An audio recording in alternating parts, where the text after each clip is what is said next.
Hello प्यारे दोस्तों, आप सभी का एक बार फिर से आपके अपने चैनल आयुष क्लासेस में स्वागत है।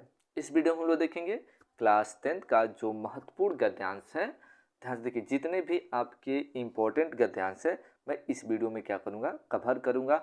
अगर 5 गद्यांश मैं क्या करूँगा, इस वीडियो में 3 गद्यांश और एक पार्ट इसका और अपलोड होगा।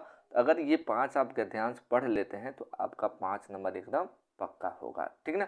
संस्कृत का जो श्लोक का गद्यांश होता है, आपको पता हो गया होगा। मॉडल पेपर में 5 गद्यांश से आपके क्वेश्चन, आपके जो जैसे अब श्लोक वाले आएंगे और 5 आपके गद्यांश से जो क्वेश्चन आपके होंगे वो आपके जैसे ये आपका कह दिया ऐसा नगरी, आपका ये वाला जो आपका क्वेश्चन होंगे बड़े से वो वाले आपके आएंगे, ठीक है ना।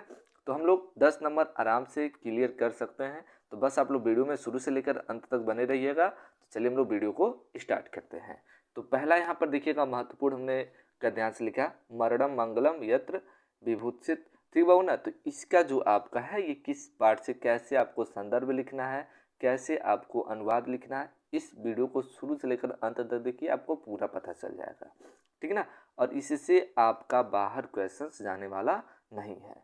तो पहले का देखिएगा संदर्भ हमने लिखा है प्रस्तुत गद्यांश। गद्यांश की जगह पे आप लोग श्लोक भी लिख सकते हैं, या प्रस्तुत गद्यांश हमारी पाठ्य पुस्तक के संस्कृत खंड। यहाँ पर ध्यान से देखना है आपको, जो संस्कृत खंड हमने लिखा है यहाँ पर, इसको आपको काला कलम से और सिंगल इन्वर्टेड कामा से ही लिखना है, ठीक है ना।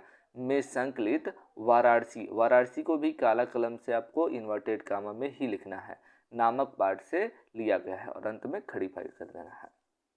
इसका अनुवाद क्या होता है, ध्यान से देखिएगा। इसका अनुवाद होता है इन्वर्टेड कामा आप लोग लिखेंगे, जहाँ मरना कल्याणकारी है, जहाँ भस्म ही आभूषण, आभूषण का मतलब होता है गहना है, और जहाँ लंगोट ही रेशम वस्त्र है, वह काशी किसके द्वारा मापी जा सकती है, अर्थात काशी अतुलनीय है, इसकी तुलना किसी से भी नहीं की जा सकती है।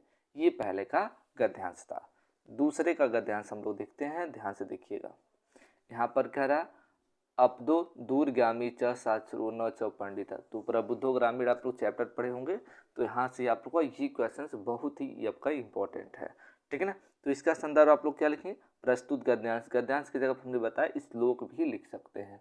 प्रस्तुत गद्यांश हमारी पाठ्य पुस्तक के संस्कृत खंड, जो संस्कृत खंड है आप काला कलम से, ठीक है ना, में संकलित प्रबुद्धो ग्रामीण, ठीक है ना, प्रबुद्धो ग्रामीण नामक पाठ से क्या किया गया है, लिया गया है, ठीक।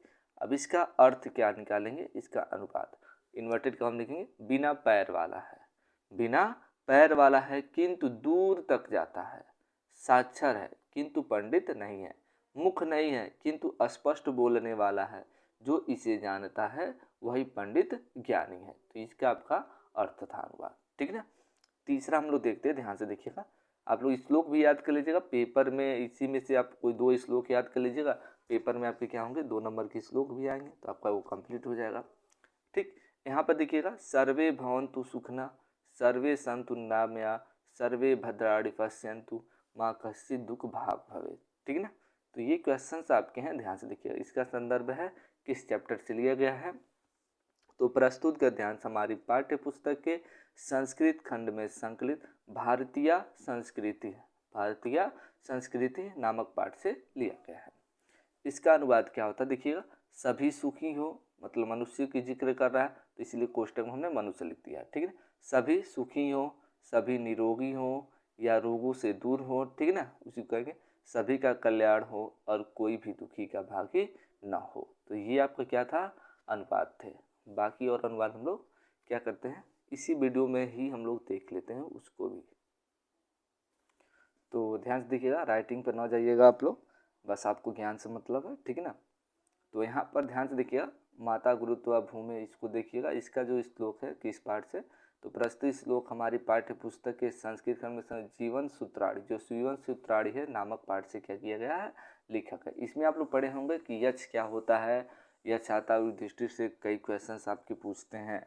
ये जंग जब उन लोग को वनवास हुआ करता है, वनवास हुआ होता है, जैसे कि आप लोग को पता होगा, हम लोग सभी भाइयों को बहुत तेज तीव्र गति से प्यास लगी हुई होती है, तो पानी की तलाश में सबसे पहले नकुल जाते हैं। तो यक्ष क्या करता है, कहता है रुक जाइए, पानी जैसे उजली से उठाते हैं अपने, ठीक है ना, तो यक्ष पूछ बोलता है रुक जाइए, पहले मेरे प्रश्नों का जवाब दीजिए तब आप पानी पी सकते हैं। तो धुतकार देते हैं, तो उसके बाद क्या होता है, जैसे वो पानी पीते वो मूर्छित हो जाते हैं। तो ये सब पूरा आपकी घटना है। तो आप लोग क्या करेंगे, यहाँ पर ध्यान से समझिएगा इसको, ठीक है ना। तो यहाँ ध्यान से देखिएगा, कह रहा है इसका संदर्भ आपका है ध्यान जीवन सूत्रार नामक पाठ से लिया गया है। ये अनुवाद ध्यान से देखिए। यश पूछता है क्या भूमि से अधिक श्रेष्ठ क्या है, आकाश से ऊंचा क्या है, वायु से ज़्यादा तेज चलने वाला क्या है, तिनकों से भी अधिक दुर्बल कौन, मतलब दुर्बल बनाने वाला क्या है। तो युधिष्ठिर क्या जवाब देते हैं, ध्यान से देखिए। माता जो होती है भूमि से अधिक भारी है और पिता जो है आकाश से ऊंचे हैं। मन जो है वायु से भी तेज चलने वाला है और चिंता जो होता है तिनकों से अधिक दुर्बल होती है, ठीक है ना। तो इसका ये आपका श्लोक था। उसके बाद ध्यान से देखिएगा, ये आपका है 5वां।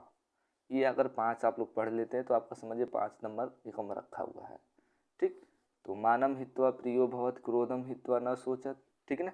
तो इसको ध्यान से देखिएगा, इसका अनुवाद आपका इसी चैप्टर का ये भी है, तो इसका संदर्भ वही होगा, बस यहाँ पर अनुवाद। यश पूछता है क्या त्याग कर मनुष्य प्रिय हो जाता है, क्या त्याग कर मनुष्य शोक नहीं करता है, क्या त्याग कर मनुष्य धनवान होता है, क्या त्याग कर मनुष्य सुखी बनता है। तो युधिष्ठिर क्या जवाब देते हैं, ध्यान से।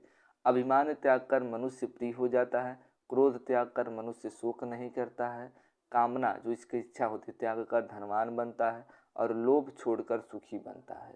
तो ये सभी आपके क्या थे, अनुवाद थे इम्पोर्टेंट। तो आई होप यू सभी लोग को ज़रूर पसंद आया होगा।